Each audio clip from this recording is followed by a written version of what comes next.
Hallelujah! Praise the Lord! At magandang gabi muli po sa ating lahat mga kapatid at to all those who are watching online and staying tuned sa ating program po na Ubog Tibiyag, I welcome po sa ating programa. And before we start, let us pray. Heavenly Father, in the mighty name of Jesus, kami po Panginoon ngayon ay lumalapit sa iyo, sa iyong presensya Panginoon ngayong gabi. Maraming salamat po O God sa patuloy na pagkilos niyo po sa bawat buhay namin, maging sa katagumpayan ng araw na ito at sa opportunity na ito, Panginoon, na kami po ay makinig sa iyong mga salita. We thank you, O God, that even before we lay our heads to sleep, Lord, may pagkakataon po kami na makapakinig ng iyong mga salita. So I just want to pray, O God, that you continue to anoint your words. You continue, O God, to let your glory transcend to every phone screens right now na nakikinig po, Panginoon. At ang mga katanungan, ang mga agam-agam sa kanilang mga puso, Panginoon, ay mabigyang linaw ngayong gabi. O Lord, let your clarity of your words be spoken in the mighty name of Jesus. Amen and amen. Hallelujah. Purihin ang buhay na Diyos, mga kapatid. At sama-sama tayo ngayong gabi. Amen. Hallelujah. Now let's go to the book of Jeremiah chapter 29 verse 11. Sabi niya po doon, mga kapatid, "For I know the plans I have for you, declares the Lord, plans to prosper you and not to harm you, plans to give you hope and the future." Ito po yung mga salita ng Diyos na marahil karamihan po sa ating lahat ay alam natin ito. Alam natin itong Bible verse na ito. Even pag nakikita po natin ang telebisyon, pag may nai-interview yung isang Hollywood na or mga kilalang personalidad, alam din nila itong Jeremiah 29:11, lalong-lalo na kung sila ay nasa paligsahan, lalong-lalo na kung sila ay may kailangan, may mga ipinapanalangin na gustong makamit, ay alam nila ito. Jeremiah 29 verse 11, "For I know the plans I have for you, declares the Lord, plans to prosper you and not to harm you, plans to give you hope and a future." No? At makikita natin na while ito ay napaka-pamilyar sa lahat ng tao, ito rin ay isang sa pinaka nami-misunderstood ng karamihan. We have learned that even in the beginning, God wants to prosper His people. Amen? Gustong-gusto ng Diyos na pagpalain ang kanyang mga anak. That's the package one na gusto ng Panginoon, na I have plans for you, plans to prosper you. At saan tayo pagpaprosperin ng Panginoon? Dito po sa mundong ibabaw. But hindi lamang yun natatapos ang plano at ang pagpapala ng Panginoon. Sabi niya doon, not to harm you, plans to give you hope and a future. And ano itong hopes and a future? Alam po natin at napag-aralan natin din na ito po ay ang eternal life. This is the package, second package na gustong ipagkaloob po ng Diyos sa bawat buhay na maniniwala sa ating Panginoong Diyos. No? At itong eternal life, we know that it is in heaven. Amen? And when we look at it, this entire verse, napakabigat pala at napakalalim ng ibig sabihin nito. But sometimes it's one of the most misquoted Bible verse na binabanggit ng karamihan. Lalong-lalo na kung may gusto ang isang tao na makamit, di ba?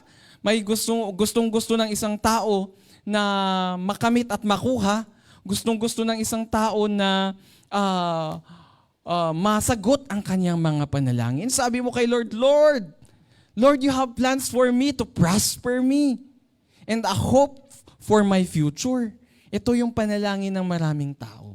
Which is tama naman. Tama naman. Pero kung titignan natin, minsan maraming tao ang nadi-disappoint sa Panginoon. Maraming tao ang bumabagsak ang kanilang damdamin at nararamdaman nila parang nire-reject sila ng Panginoon kasi ito yung pinanghahawakan nila, Jeremiah 29:11, at oftentimes it is associated with prosperity. Prosperity in terms of mga pera, in terms of kayamanan sa mundong ito. in terms of temporary things. Kaya minsan, feeling nila, dito, nag-i-struggle sila because, Lord, ipinalangin ko naman. Ipinanalangin ko naman ito. Lord, nagtatights naman ako. Sabi mo nga sa iyong mga salita, you have plans for me to prosper me. But why is it, Lord, na hindi nasagot ang aking panalangin?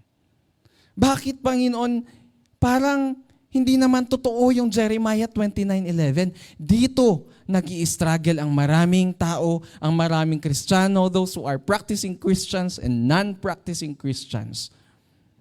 Because hindi po natin nauunawaan yung lalim at yung buong gustong sabihin ng Panginoon sa plano niya sa buhay ng bawat isa sa atin. No? Kaya ito po ang pag-uusapan natin ngayong gabi, mga kapatid. No? And I pray that something will be reminded to each and every one of us. And to that someone who is asking questions from the Lord, naway masagot ang tinatanong mo ngayon, kapatid, ngayong gabi sa ating pag-aaralan.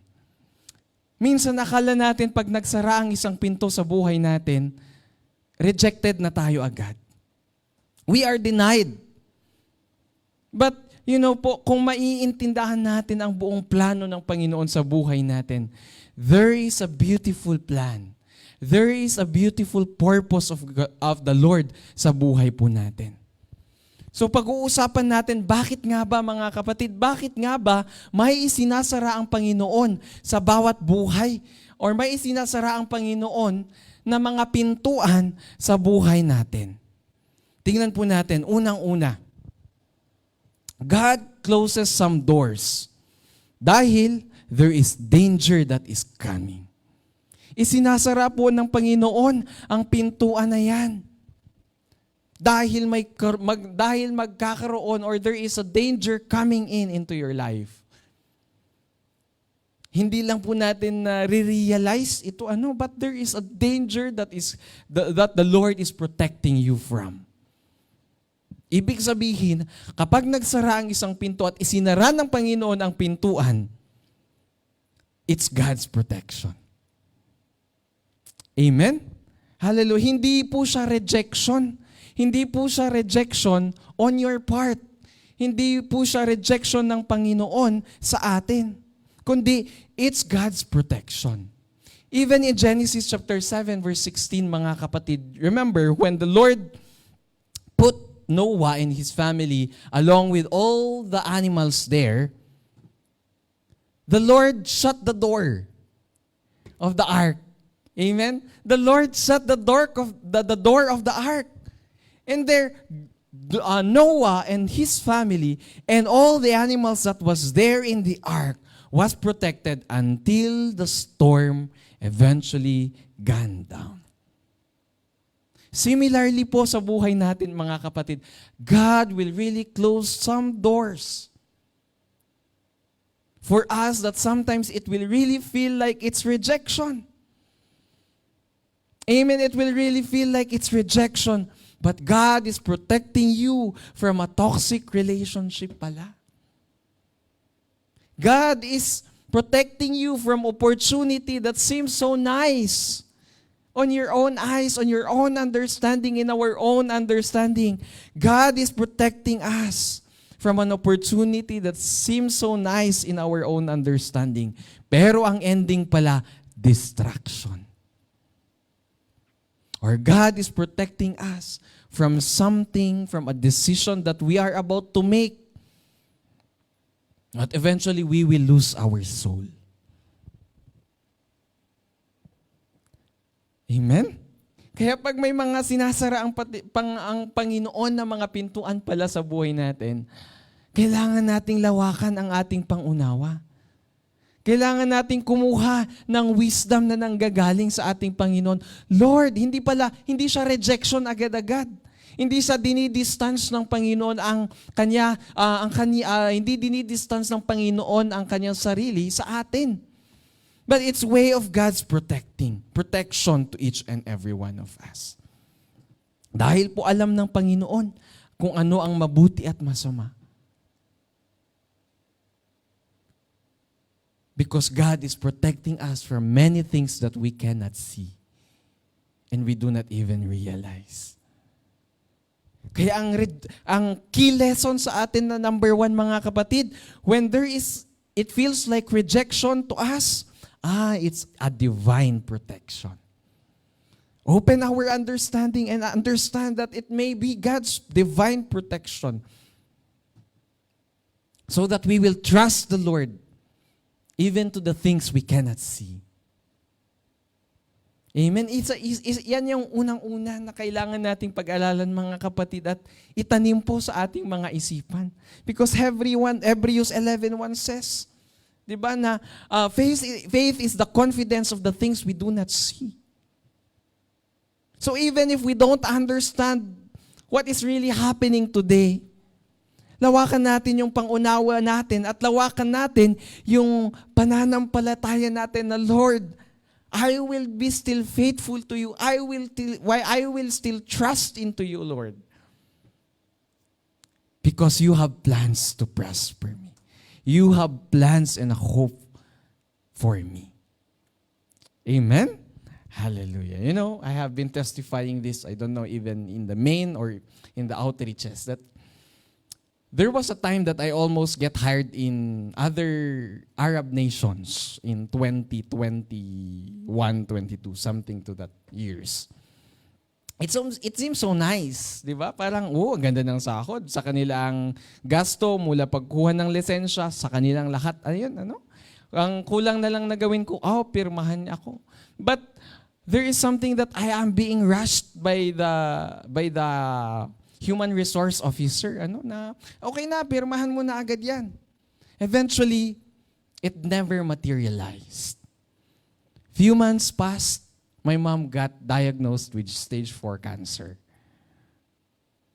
And the story goes on, The story goes on na, it's God's protection for me. Unang-una, I might be lost in the wilderness, physically, in the Arab nation, and spiritually. Pangalawa, I would have not seen my mom in her last days. See, ang daming protection na ginagawa pala ng Panginoon sa atin as He closes a door na minsan masakit nating tanggapin. It's really for our own good. It's really for our protection. So ano po ang response pala natin, mga kapatid, pag may mga pintuan? Ano po yung response natin pag may mga pintuan na nagsasara? Jeremiah 17 verse 7 to 8. Sabi niya po doon, but blessed is the one who trusts in the Lord, whose confidence is in Him. They will be like a tree planted by the water that sends out its roots by the stream. It does not fear when heat comes. Its leaves are always green. It has no worries in a year of drought and never fails to bear fruit.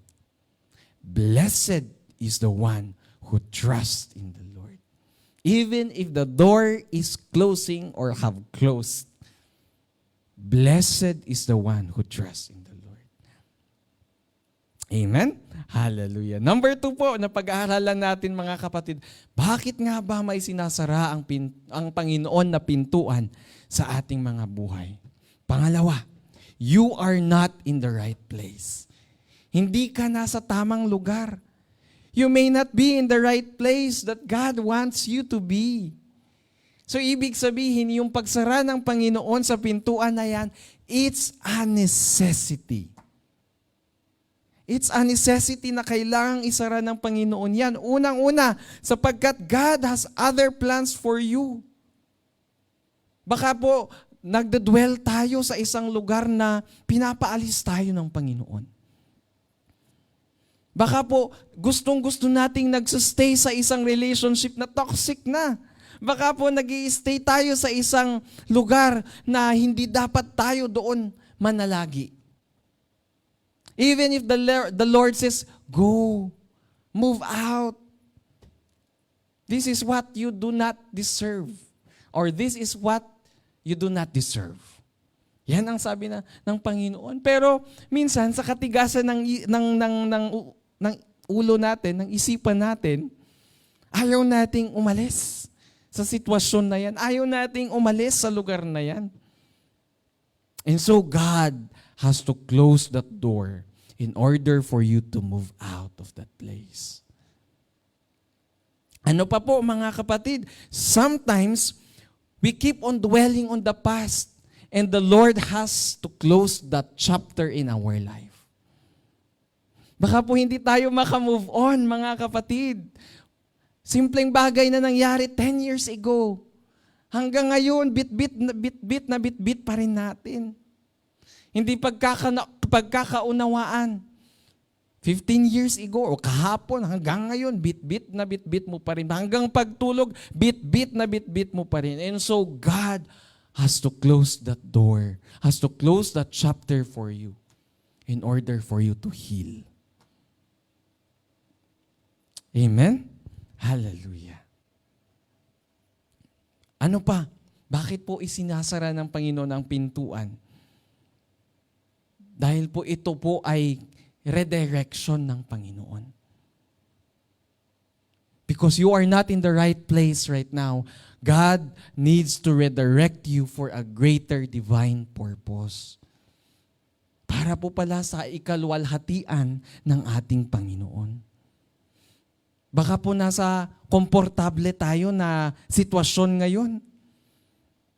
At yung pagiging komportable natin sa buhay, ayan, nakakalimutan po natin ang Panginoong Diyos sa buhay natin. So God wants or God needs to redirect us para po makita po natin yung tamang daan. Bumalik tayo sa tamang daan. Amen? So sabi niya dito, there will be redirections in our life. Whether we like it or not, even sa employment natin, di ba mga kapatid? Kala natin, 12 years na ako sa amo ko. Magkakakilala na kami. Alam ko na ang bawat utot niya, di ba? Ang bawat hinanga niya, kilala ko na. Yung footsteps niya, pagpasok pa lang, alam ko siya na yung parating. But why is it that the Lord closes that door for us? Oh, there's something that must be closed in order for us to continue moving forward for God's glory. Sometimes it's painful, true. Sometimes it's painful. And it's hard to accept. Di ba? Lalo na parang, Lord, nagpa-pray naman ako. Lord, nagta-tithes naman ako. Lord, nagbabasa naman ako ng Bible mo. Lord, every Sunday or every day off, nasa church naman ako. Why is it that I am called? I am taken away from my employment. I am taken away from this place. Sometimes it's painful. But all we need to do is to trust. Trust in the Lord and His ways. And so makikita po natin kung paano po gumalaw ang Panginoon sa buhay po natin. Diba? Even in the life of Esther, in the book of Esther, there was never a mention of God saying something to Esther, to a prophet. God was never mentioned in the book of Esther, but we see here God was moving in the background until Esther became a queen. And so, na-save po yung mga Israelita doon sa lugar na yun.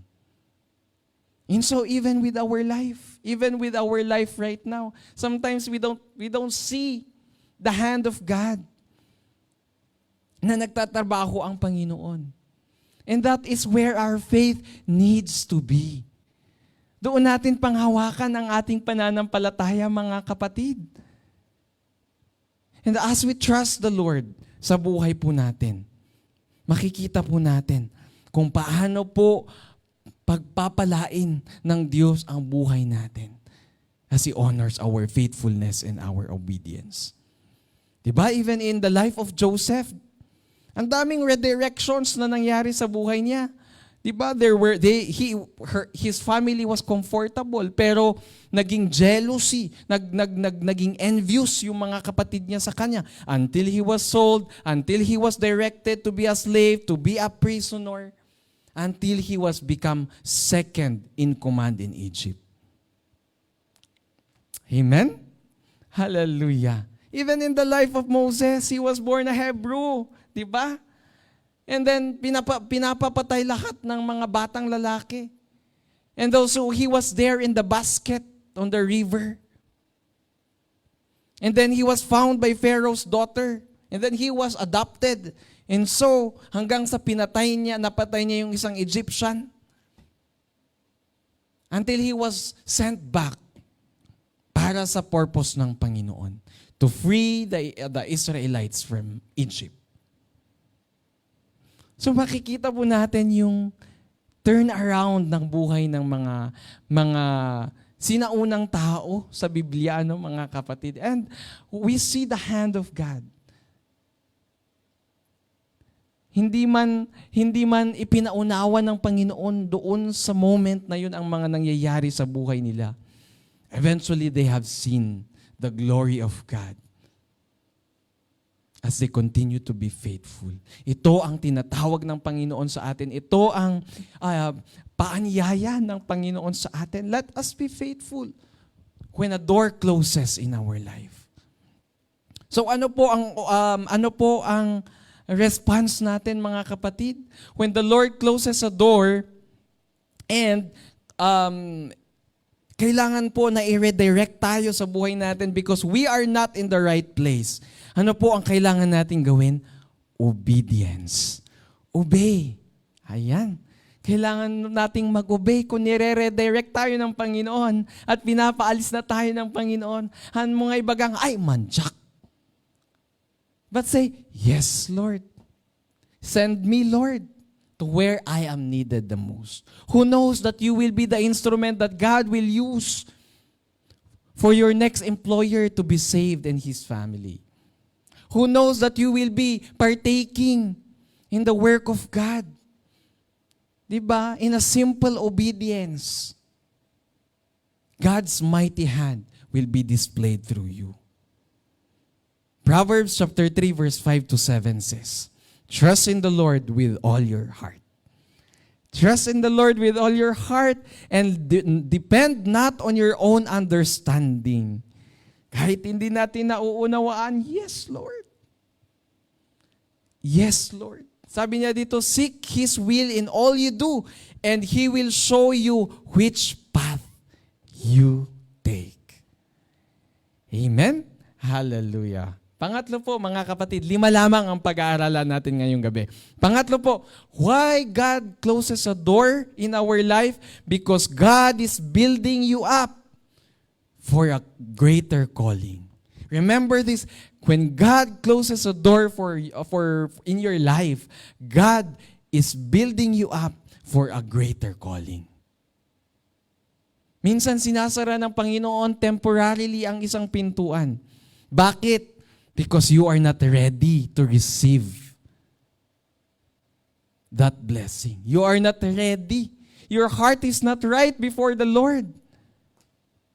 Baka po pag ibinigay na ng Panginoon, dito pa tayo madadapa.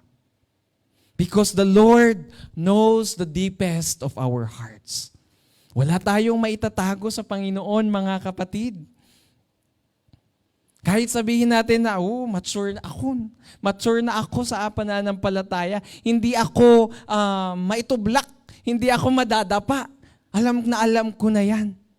But you know, God knows the motives. God knows what is in our hearts. God knows the whispers of your hearts. Even the unspoken ones, unspoken thoughts, God knows it. So God needs to close that door to build you first, to build your character. Yes, God is in the business of character building. God is in the business of character building, mga kapatid. Even in the life of David. Diba? David had to go to being a shepherd. Agpaspastol, iti sheep, iti karnero ni David. He didn't even become king. He needs to go to the process of refining and character building. He has to be a shepherd. He needs to overcome the Goliath in his life. Physically na natalo niya si Goliath, but he needs also to overcome, diba, when Samuel anointed David as the next king after Saul has disobeyed the Lord. Hindi agad siya naging king. He waited for many years. And in fact, pinagtaguan pa niya si King Saul, di ba? Pinagtaguan pa niya si King Saul kasi gustong ipapatay ni King Saul si David. And he was already anointed to be the successor of King Saul. But he needed to go through the process for character building. Kahit po sa atin mga kapatid, we need to go and we need to undergo character building. Para po kasiya-siya tayo sa presensya ng Panginoon. Alam niyo po, ang isang panalangin ko, every time we are serving the Lord, sana Panginoon hindi parang basahan. Yun yung sabi niya sa Book of Isaiah na yung paninilbihan natin ay sana hindi basahan sa paningin ng Diyos. It's a filthy rags in the sight of God. When our heart is not right before the presence of God, kahit na nagpuyat-puyat tayo, kahit na ang ganda-ganda at nag-effort na effort tayo, but when the heart is not right, it's not pleasing to the Lord. So God is in the business of character building to each and every one of us. Kaya minsan, if you have thought of this to yourself na, bakit kaya hindi ako nagagamit agad? Ang ganda-ganda naman ng boses ko. Mas tartaraki akmat no DJ. Di ba mas anong Tagalog ng taraki? Mas confident. Ayun na lang. Mas confident ako doon. Hindi ako nauutal. Hindi dire-diretso ang English ko. Pero bakit siya ang unang nagamit? Mas matagal ako sa ministry. Because God is in the business of character building, mga kapatid.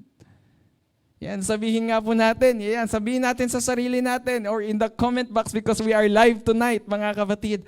God is in the business of building my character.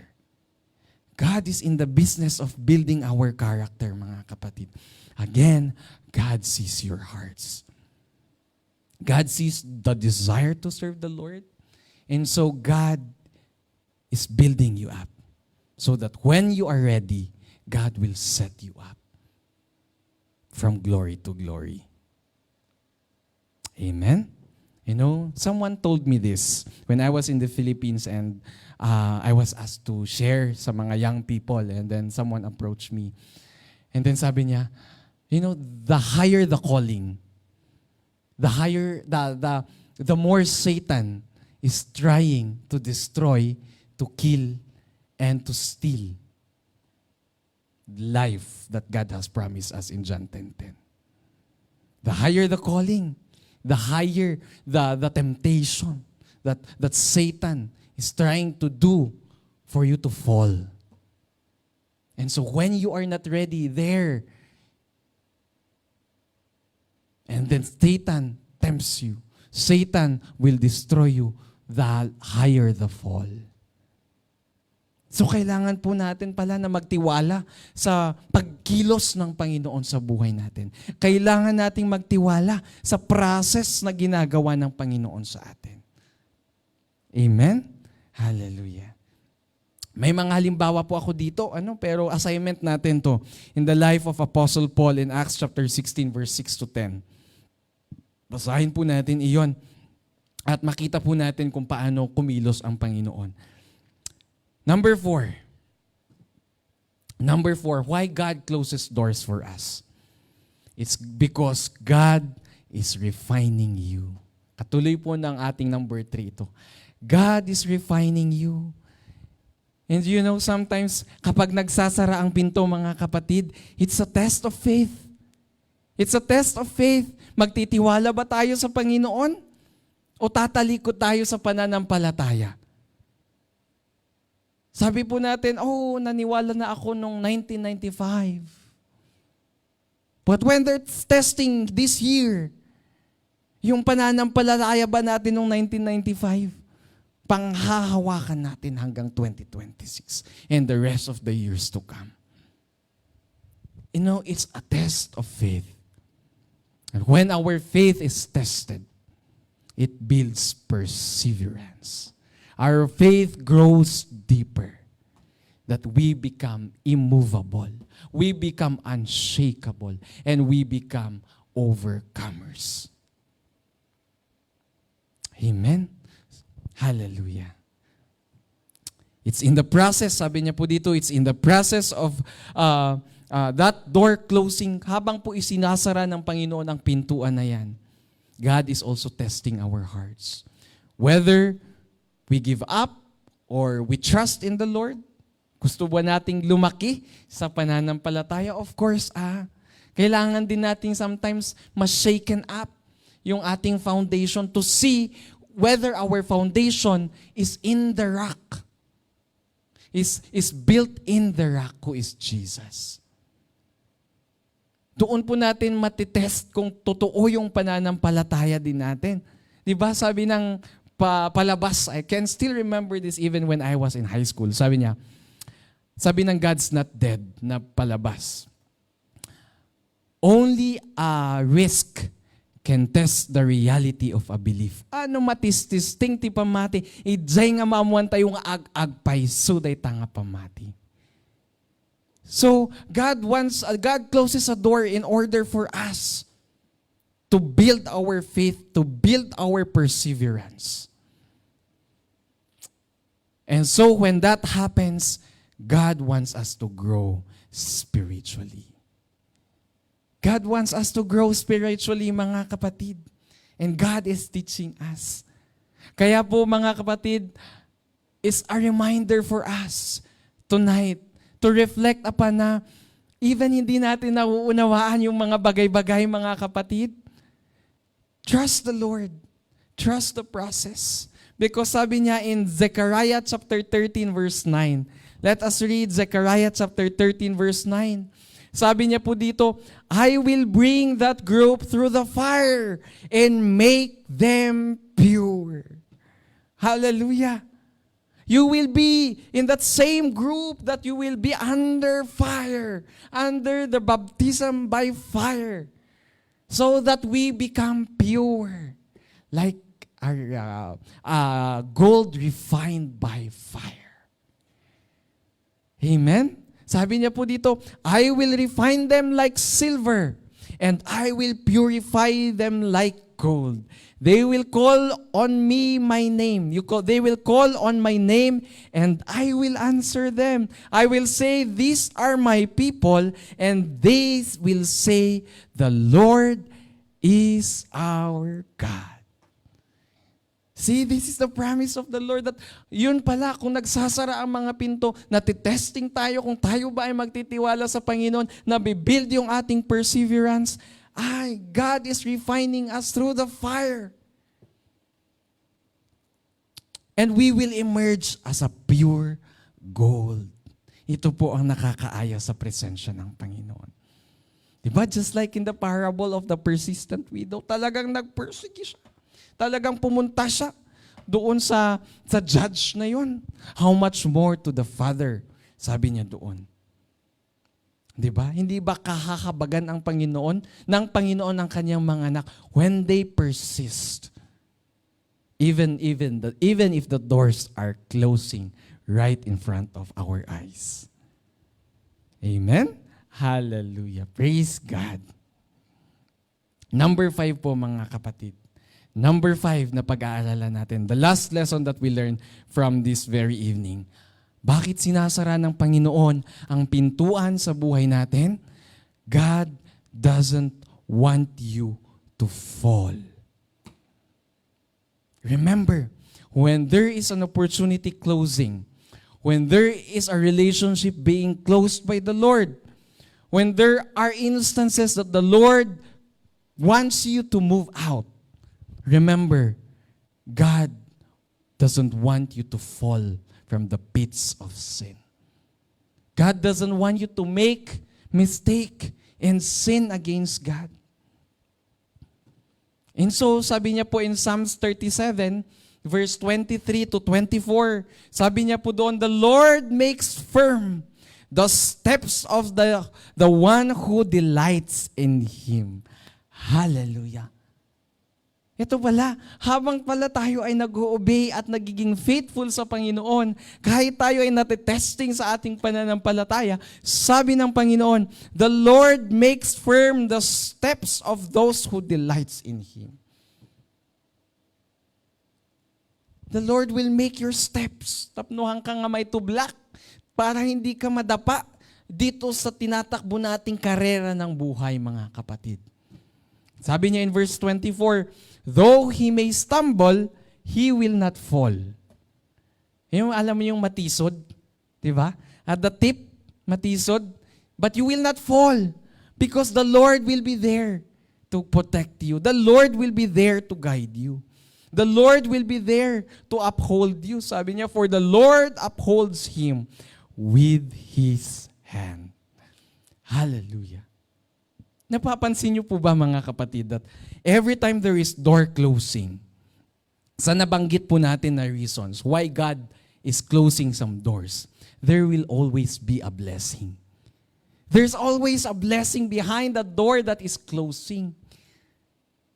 Meron palang pagpapala na naghihintay sa atin. Even if we just obey, even if we just trust the process, there is a blessing that the Lord is giving us. Every time may na nagsasara na pinto. Kaya sabihin mo sa sarili mo, ngayon, kapatid, come on, you declare it to yourself. Trust the process. Trust the process. Sabihin natin sa comment box. Ayan, kasi sa mga kapatid po natin na nanonood online ngayon, live na live. Let us continue to declare that we trust in the Lord with all our heart, even if the circumstance will not go our way. Amen? Kasi naisip niyo po ba ito, mga kapatid? Naisip niyo pa itong circumstance na kapag hindi sinara ng Panginoon yung pinto na yan, hindi natin makikita yung tamang pintuan na papasukan natin. Hindi tayo makakarating doon sa lugar na kung saan tayo ngayon. Kung hindi sinara ng Panginoon yung past relationships mo before, you will not find the right relationship in the presence of God. Kung hindi sinara ng Panginoon yung opportunities na yon noon, you will not be here in Hong Kong. Yeah? Amen?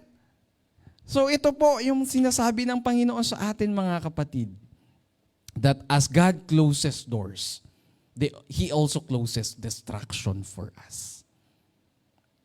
Amen? So, at the end of this Ubog Tibiyag tonight, mga kapatid, what is now our response? There is three things that I want to challenge each and every one of us tonight. What is our response? Unang-una, stop knocking. When the Lord closes a door, stop knocking. Pinipilit natin na Panginoon na, Lord, open the door, open the door. God has already closed that door for us. So stop knocking on those dead past. Stop knocking on those situations that God has already brought you out from. Stop knocking to the toxic relationships. And just go to where the Lord wants you to be. Pangalawa, when God closes a door, embrace the redirection.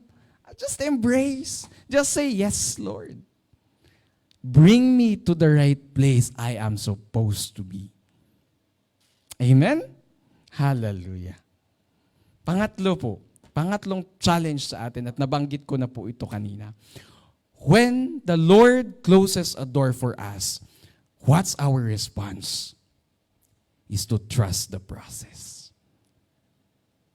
Trust the process that God is on the move to refine us, to build us, to protect us.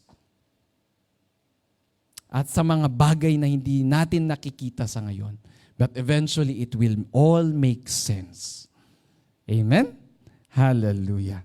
So in our conclusion, mga kapatid, tonight, when there will be doors closed, God is opening a better door for you to enjoy the package 1 na sinabi natin kanina sa Jeremiah 29:11. God is closing door for you to go to that open door that God has already set for you to claim God's promise in package 1 to prosper you here on earth. Amen? And as you continue to be faithful and to run the race with perseverance, makukuha din po natin yung package 2 sa ating na ipagkakaloob ng Diyos when the time comes that we go back and meet the Lord in heaven. Sabi ng Panginoon, well done, my faithful and good servant. Hallelujah.